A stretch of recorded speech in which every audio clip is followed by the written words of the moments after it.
Prohibited acts ng mga businesses under Philippine Competition Act or RA 10667. So ito yung batas na nag-establish ng Philippine Competition Commission. Sila yung nagpapatupad at nagre-regulate ng business competition dito sa Pilipinas. So yung mga bawal daw sa Philippine Competitions Act, restricting competition. So, ibig sabihin, monopoly. Pag nag-auction ka, fix yung price. Hindi. Dapat yan, yung pinaka-highest bidder. Bawal yung tapos yung setting or committing development o yung technical development, blinag ko na kahapon yan. Anong ibig sabihin yan? And, dividing or sharing market. Hindi pwedeng dalawa lang o iilan lang yung nakikinabang sa market. Dapat lahat kayo. Lahat nung nasa industry na yun, lahat nakikipag-compete.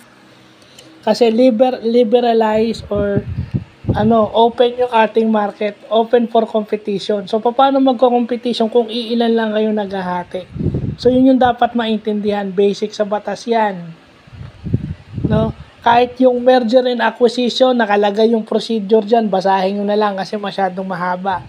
If ever mag-joint kayo, nandoon din. So, ang hirap lang kasi na hindi kayo nagbabasa ng law o kung may tinatanong man kayo, kung nagne-negosyo kayo, ito yung mga dapat tinatanong nyo sa public attorney's office o sa private lawyer. Kung ano yung mga legal. Kasi bago kayong magnegosyo, magtatanong muna kayo kung ano yung mga batas na dapat yung sundin. Kasi walang negosyo ang walang sinusunod na batas. Lahat ng negosyo may sinusunod na batas. So, isa tong Philippine Competition Act o RA 10667. So, yun. As a businessman, businesswoman, this is under business law. Kung nandito kayo sa Pilipinas ng nenegosyo, ito yung mga batas na kailangan may alam kayo. At ito dapat yung mga itinatanong nyo sa abogado. Palibasa kasi, nagko-content, yung content puro entertainment. Yung entertainment, kaya namang gawin yan, basta mahilig ka lang pero dapat meron ding educational. Hindi lang puro entertainment.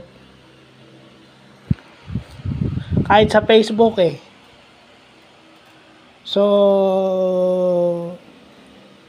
yun lang pa. At magandang tanghali.